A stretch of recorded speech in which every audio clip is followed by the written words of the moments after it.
Buenos días a todos. Mi grupo ya está conformado por Carla Hernández, Adrián Caballero, Andrés Lobo, Camila Quintero y mi persona, Natalia Martínez. Nosotros les vamos a hablar sobre el esquema de Gestalt. Vamos a comenzar con una definición de qué es el esquema de Gestalt. La palabra Gestalt viene del alemán que significa forma o configuración. La teoría de Gestalt plantea que cuando percibimos algo y no lo vemos como elementos separados, sino como un todo organizado y con sentido. Un ejemplo, si vemos un círculo hecho con puntitos, no decimos muchos puntos, sino que percibimos directamente el círculo. Esto demuestra que la mente humana tiende a organizar la información y darle una forma completa, aunque las partes estén incompletas o separadas. También tenemos una frase que va de la mano con la teoría de Gestalt, lo cual dice el todo es más que la suma de sus partes. Bueno, ahora les voy a decir de qué es lo que vamos a hablar. Sobre el origen, el contexto, el principio central, las leyes básicas, las aplicaciones, aportes y críticas y por último una conclusión sobre el esquema de Gestalt. Ahora bien, el origen del esquema de Gestalt se origina en Alemania en los siglos XX, cuando como una reacción del estructuralismo. Entonces, llegaron tres psicólogos, los cuales en reacción a esto decidieron crear un esquema el cual intentaría definir la vista humana y tanto también el pensamiento humano. Entonces, ¿qué significa Gestalt? Gestalt significa en alemán forma o figura. No es una persona. Gestalt en sí es una definición alemán, lo cual ya he dicho anteriormente significa forma o figura. Entonces, esto principalmente fue hecho como una reacción al estructuralismo, lo cual fue dado para definir esto y no decirlo o definirlo como la suma de partes individuales, sino que ya con la vista humana definirlo. Entonces, ¿cómo se fue desarrollando esto? ¿Cómo agarró fuerza este esquema de Gestalt? Bueno, específicamente el esquema de Gestalt fue agarrando fuerza gracias a que conforme fue pasando el tiempo se fueron usando como tipo terapias. Terapias para tanto conocer la mente humana como para ayudar o terapiar a los pacientes que tengan problemas ya sea de vista o de verificar o entenderlos mentalmente o en la vista. Entonces, ¿qué pasa? De que una pareja de esposos que fueron los primeros en desarrollar estas terapias fueron los que le fueron agarrando fuerza a este esquema.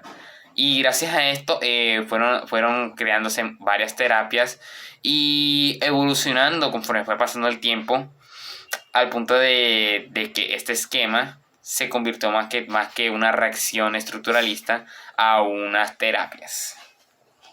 Voy a hablar sobre el contexto histórico de la psicología de Gestalt.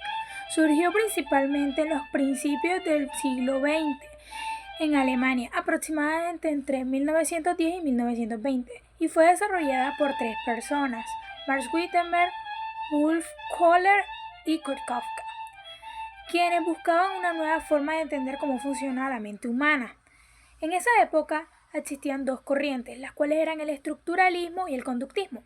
El estructuralismo pensaba que la mente podía estudiar dividiéndose en partes pequeñas, como si fueran piezas de rompecabezas. Y el conductismo pensaba que se centraba solamente en observar la conducta, dejando todos los procesos que hace nuestra mente de lado.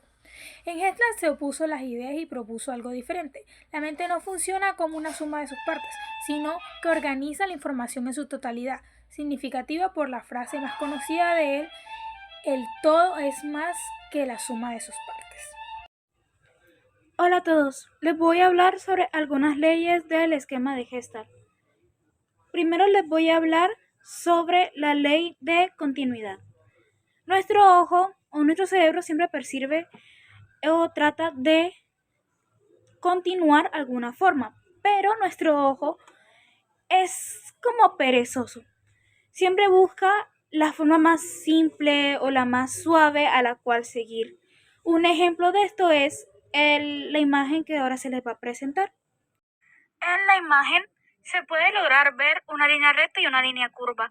El ojo va a seguir sí o sí la línea recta, que es la más simple. Luego mirará o va a ver la línea curva. ¿Esto por qué se da? Porque el ojo humano como ya había dicho, es un poco vago. Entonces va a tratar de seguir la línea o la figura mucho más simple y suave hacia la vista, sin depender de que sean dos grupos de colores diferentes. Por eso completamos la figura sin la necesidad de agruparla o por colores o por figuras.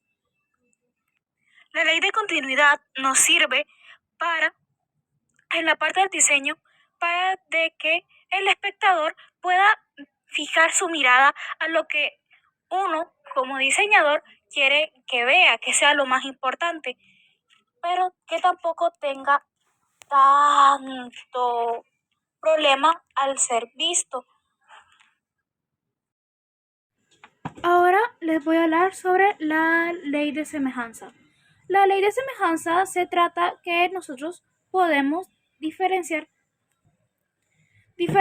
diferentes grupos a través de uno solo y también podemos equilibrar la imagen de este. Un ejemplo es la imagen que les voy a mostrar en siguiente. Como pueden ver, en esta imagen se puede apreciar que se pueden encontrar dos diferentes grupos, los círculos y los triángulos, que están equilibrados. No tienen un espacio de más, un espacio menos, ni tampoco una forma diferente. En la ley de semejanza nosotros vemos la textura, el tamaño y la proximidad que tengan entre estos. Y también lograremos diferenciar y tratar de separarlos por grupos. Un ejemplo de esto son los círculos, que vemos el conjunto de círculos y también vemos el conjunto de triángulos. Pasaría lo mismo si estuvieran con diferentes colores. Si nosotros vemos un cuadrado normal rellenado de círculos y vemos un cuadrado o un círculo con diferente color, solamente uno, nosotros lo vamos a percibir como una anomalía o algo fuera de lo común. Ahora les voy a hablar sobre la ley de proximidad. En estas son un conjunto de grupos de figuras en el cual tienen que estar muy similares. Estas tienen que tener unas características al igual que las de semejanza, que es por textura, por color, por figura y también por textura. Estas no pueden ser diferentes. Pero, ¿qué pasa? Digamos de que nosotros tenemos esta figura. Nosotros lo vamos a ver como un conjunto de grupos, en el cual no están ni separadas y no tienen una distancia diferente a la otra. Tampoco tiene una figura diferente. Pero, ¿qué pasa si muestro esta? Nosotros lo vamos a diferenciar o lo vamos a pensar de que son tres conjuntos diferentes ya que están separados. Nosotros tenemos un ejemplo muy claro con el logo de Unilever. En esta imagen, ahí no está la palabra U, pero nosotros lo podemos percibir gracias a la ley de proximidad, que al mismo tiempo está hecha con la ley de semejanza, ya que las figuras están unidas o están cerca de las otras, en la cual forman la letra U, que nosotros podemos ver. Además de esto, que también comparten una característica de la ley de semejanza, que es la similitud por color. Por eso es que el logo de Unilever es tan fácil a la vista de los humanos y capta la atención no de una manera sobre exagerada, pero de que sí nosotros podemos llegar a verlo e interesarnos por él. Buenos días, mi nombre es Andrés Lobo y hoy les vengo a explicar lo que sería el primer principio del sistema gestal. Este primer principio se llama cierre. ¿En qué consta cierre? Cierre consta que principalmente el cerebro humano tiende a completar figuras que no están completas. ¿Qué quiero decir? Digamos que nosotros usualmente en nuestro día a día vemos lo que sería un círculo. Nosotros lo conocemos, pero al momento de estar en una situación cotidiana o estar en un momento en el cual vemos un círculo incompleto, lo que nuestra mente tiende a hacer es completar ese círculo como ya lo conocemos. Quiere decir que en cierto punto lo que hace nuestra mente es coger ese círculo y buscarle la forma completa. O sea, digamos que el círculo está así. Pues no sabemos que es un círculo porque no está completo, pero en nuestra vida cotidiana, como ya lo hemos visto muchas veces, y sabemos que la última partecita que falta para completar el círculo, ya la conocemos, es lo que nos hace saber que es un círculo. Ok, ya hablamos de lo que sería cierre. Ahora hablemos de algo un poco mejor. figura y fondo. En este caso, para hablar de esta característica, tenemos que hablar de dos cosas. Primero, figura, que sería la parte central. Y segundo, fondo, que es por así decirlo el contexto de la figura. Imaginemos que vemos un pájaro y de fondo un cielo. La primera cosa que va a ver nuestra mente o el primer objeto que va a ver nuestra percepción va a ser el pájaro. ¿Por qué? Porque, por así decirlo, el cerebro humano está asociado a que lo que está en el centro, lo principal, lo va a tomar como la figura, va a ser lo primero que va a mirar. Pero ahora imaginemos en el entorno de una cámara, cuando nosotros desenfocamos esa figura central y nos vamos a lo que sería el fondo. No estamos entrando, por así decirlo, al fondo, sino al contexto de esa figura, al alrededor de la figura central. Cuando vemos una imagen, que muchas personas lo suelen decir así, una imagen con doble sentido, es cuando miramos, por así decirlo, una figura que está en el centro, y cuando desenfocamos esa figura que está en el centro y vemos el fondo, el contexto, vemos algo totalmente diferente. ¿Qué pasa aquí? Nuestro cerebro no percibe en ese momento como la figura central algo prioritario, sino que se da cuenta que a pesar de esa figura que está en el centro, en el contexto se encuentran cosas que no imaginamos que podrían haber estado.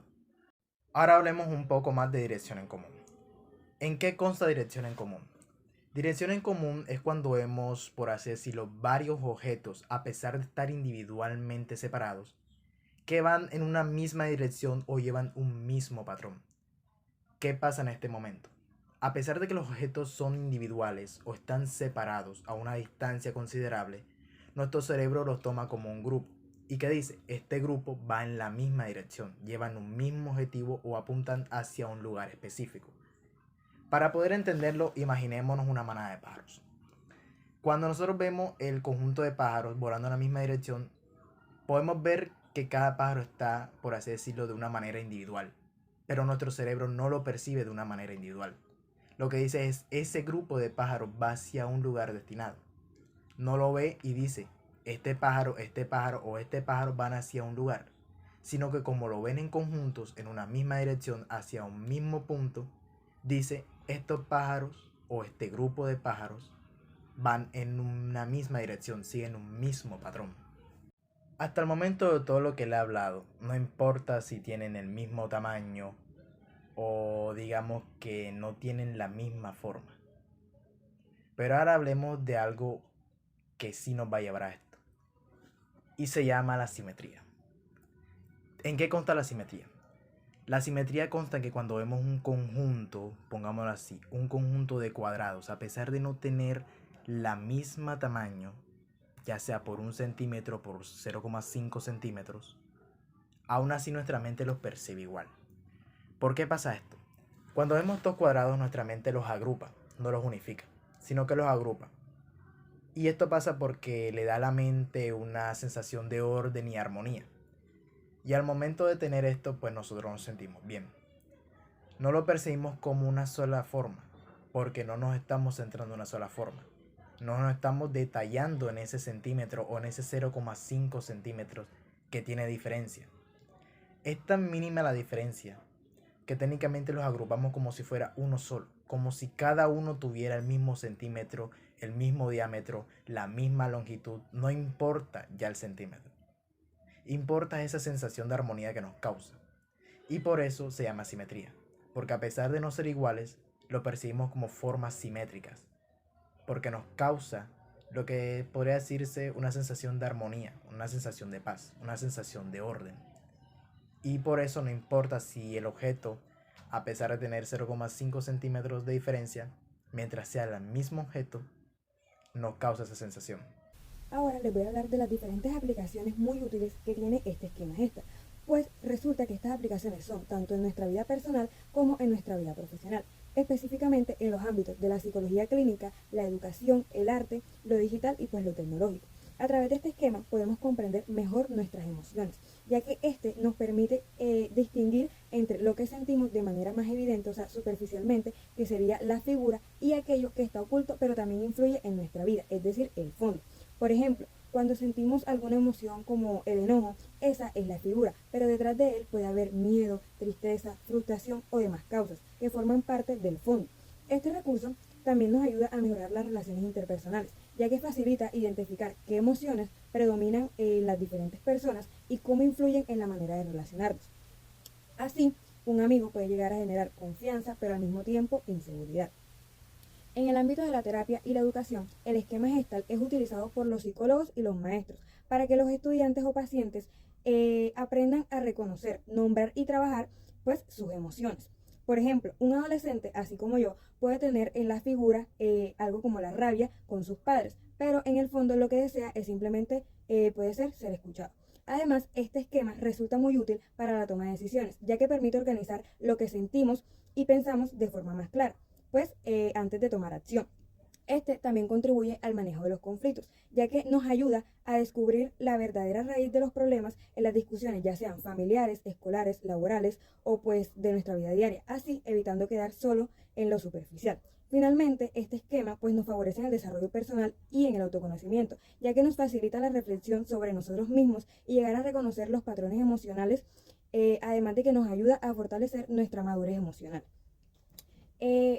Aquí tenemos un ejemplo en esta imagen, como es la aplicación con la psicología que les acabé de mencionar. En esta imagen podemos notar o mirar primero el árbol que está de fondo o esta figura de los dos animales que pues están de manera superficial, pero pues esto puede llegar a tomarse de dos perspectivas diferentes.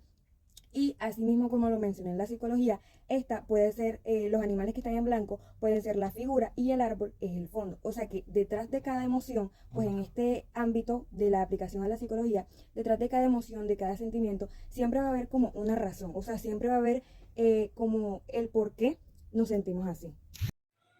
Y ustedes se preguntarán, ¿por qué las leyes de Gestalt nos pueden servir en la parte de las bellas artes? Pues como les acabo de mostrar, ya les he mostrado diferentes imágenes en la cual conforman parte del grupo de las artes. No solamente esto, sino también lo que son los logos, los anuncios, todo lo que nosotros vemos tienen las leyes de Gestalt. Tienen simetría, tienen proximidad, dependiendo de lo que el creador de ese dibujo o esa representación quiere que nosotros veamos y aprendamos de lo que quiere dar a entender. Nosotros pensamos de que esto no nos va a servir para nada, pero de verdad esto nos ayuda no solamente a tener una creatividad grande, sino también a cómo explotarla, cómo hacer de que los demás puedan apreciar lo que nosotros estamos haciendo de una manera no solamente sutil y suave, sino también dar a entender lo que nosotros queremos que vean, la parte importante de nuestro proyecto. Las leyes de Gestalt nos han ayudado bastante a que nosotros nos expresemos libremente y de una forma sencilla, fácil de comprender y también fácil de visualizar. Bueno, ¿y cuál fue la principal crítica de este esquema? La principal crítica de este esquema es que había falta de evidencia científica o falta de evidencias o científica para que uno vea o que los científicos en verdad confirmen de que la mente es así. No, de hecho, el esquema de Gestalt fueron más que todo como teorías o fueron pensamientos, pero no estudiados científicamente o estudiar la mente humana para saber si esto era verdad. Aparte de que con las terapias tampoco es que ayuden tanto en lo que vendría siendo el tratamiento de trastornos mentales, porque esto no estaba principalmente hecho para esto, sino que fue hecho más que todo para, anteriormente dicho, entender la mente humana y poder entenderla y poder saber más acerca de ella, no para terapia. Entonces esto fue lo más criticado porque lo agarraron como si fueran unas terapias y en cambio no. Su propósito era otro y terminaron usando para el propósito. Aparte de que, al dicho anteriormente, no ayudaba en trastornos mentales, aparte de que ese no era su fin. Varios aportes a la psicología, transformando la manera de estudiar la mente, mostrando que no percibimos estímulos aislados sino estructuras completas, y sentó las bases de la psicología de la percepción, que todavía hoy se usa en la investigación sobre la visión y la atención de la cognitiva. A la educación también le puso bastantes avances, al proponer que el aprendizaje es más efectivo cuando se comprende todo y no solo se memorizan fragmentos del conocimiento, favoreciendo metodologías y activando al estudiante construyendo todo su sentido en lugar de repetir la información una y otra vez.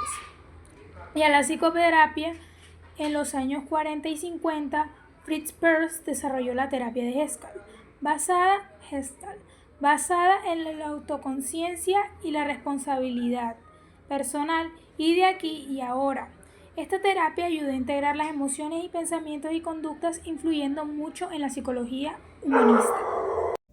Bueno, básicamente en síntesis o pues en conclusión, el esquema gestal es una herramienta práctica y versátil que nos brinda la posibilidad de ordenar pues lo que sentimos y pues mejorar nuestras relaciones, además de crecer emocionalmente, ya que nos ayuda a enfrentar con mayor claridad las diferentes situaciones de pues nuestra vida diaria. Básicamente este esquema nos ayuda a comprender mejor nuestras emociones y pues a diferenciar lo que sentimos en la superficie y lo que está de fondo. Pues gracias a esto podemos mejorar nuestras relaciones interpersonales, resolver los conflictos y manejar de manera personal o profesional pues nuestras emociones y también ayudar a los demás. Como se los dije ahorita, una de las aplicaciones mayormente es en la psicología y esto lo podemos ver en este libro de El Lobo de Alaska, donde un psicólogo le dice a la protagonista que mediante este esquema gestal puede como empezar a identificar y empezar a, como quien dice, categorizar a las personas según los colores y según cómo ella los llega a percibir, así como les di el ejemplo de la imagen ahorita, donde se puede ver algo superficial y algo de fondo. Asimismo es con nuestras emociones.